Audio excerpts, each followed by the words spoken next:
Namaste.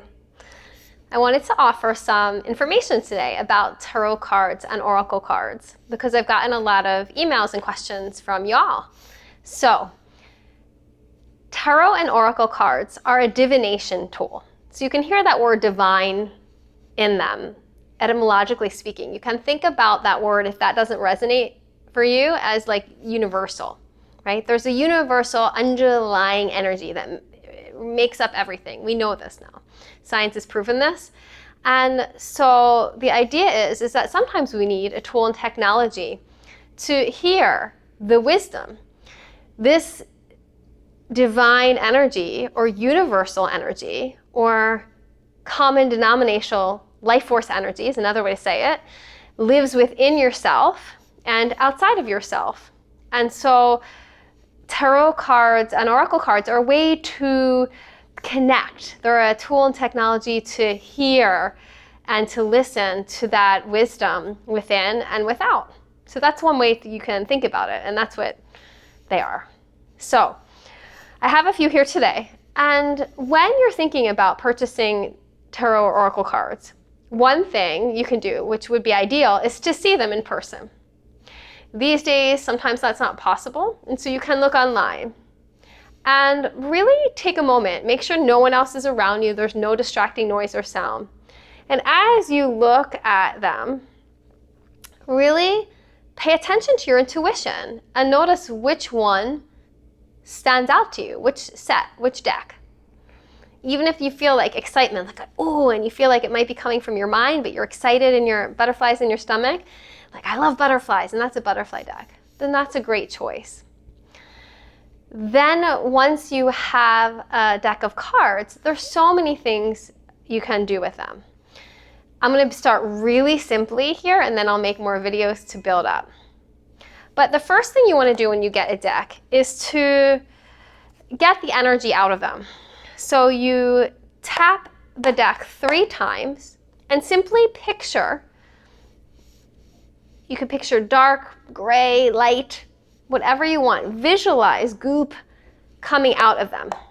And it's called clearing the deck, because inevitably, chances are a machine or something touched them, and you're just trying to get them as close to neutral and clear as you can. And then what you want to do is go through each picture, so you'll need a little time with these. Lots of decks are 78 cards. And you'll look at each picture, and like you would a friend, just familiarize yourself with them, a new person in your life, a new colleague or someone. You look at them and take them in, take their energy in. Mm-hmm. Another thing you could do is say a blessing and or a mantra while you do that with each card. So like, Om Namah Shivaya, Om Namah Shivaya. As you touch each card, it's important to put your energy and touch in them. And you could say, even in English, affirmation. You know, wisdom, wisdom, wisdom, like that. And then when you work with them and you start this process, it's really important to clear and ground your own energy. So ideally, you don't have anyone around you, any extraneous noise or sound. That's really important when you're working with divination tools. So it's just your own energy, and in that, you'll be able to go deeper into your own wisdom and sourcing it, because that's what we're doing with these tools. Then you'll begin by asking a question. Even if it's a question that you don't know what you're asking. For example, like, I don't know what to ask. So you think, okay, what am I needing to know in this moment of my life? What would be the most helpful? And so you can take about 3 to 5 minutes if you have that time. It would be ideal. And close your eyes and ground your energy by feeling into your body, noticing your own breath, and getting clear on a question you'd like to ask. First, it might be feeling, with the breath, particularly that exhale, allowing stressors and sort of the limited mind to go. You could listen to Tibetan sound bowl music and put that on for a minute or 2. That would also clear your energy, so you can open up your channels of receptivity. And then you could ask, please may I receive the highest wisdom for me in this moment. You can phrase that in any way that makes sense. But simply ask, knowing you're connecting to a source of something deeper than yourself and or the most profound parts of yourself, but that common denominational energy. You're like this well that taps into it, and so you honor that. And then you can start thinking of your question and saying the words of your question in your mind or what you're asking about the topic. And then you can begin to pick up your deck. Now, there are different ways to do this. Some people will, if they're working with others, and I'll make other videos about that, but you can spread it out for yourself and simply notice which one stands out to you. If you're a visual person, that's how it might work for you. Other people will make a spread like such. A lot of people like to make an arc because you can really get, the variety of the cards as such.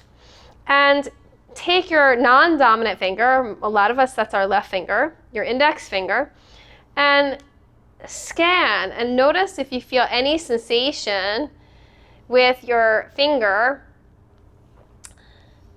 temperature change, tingling, or again, one just might pop out at you or one might feel heavier, just something that stands out, and you can flip the card. I got the 9 of discs, which is pretty amazing because you can look that up and learn about this card, but it's of a woman sitting, like a healing woman, and she's looking at different tools, which is what we're doing together now. So the cards know. Anyway, so that's one way you can do it. Now, different cards have different energies for sure. So animal cards, which I have right here, there's a horse on this one, connect us to the energy of nature and can give us rather sweet messages of nature. The traditional tarot deck that I don't have here right now, but I do a lot of the pulls with, those are fabulous, but they're complex and they can be interpreted, as really all cards can, in several different angles. And those images are arcane and ancient and sometimes can feel a little intense for people. And people can get freaked out or get messages they're not clear about. So I highly suggest the traditional Biddy deck, it's called. Really wait till you're working with someone who's worked with those. What's it called? The Right Widener deck, I think is the official term. Biddy Tarot is a great website that has interpretations of tarot.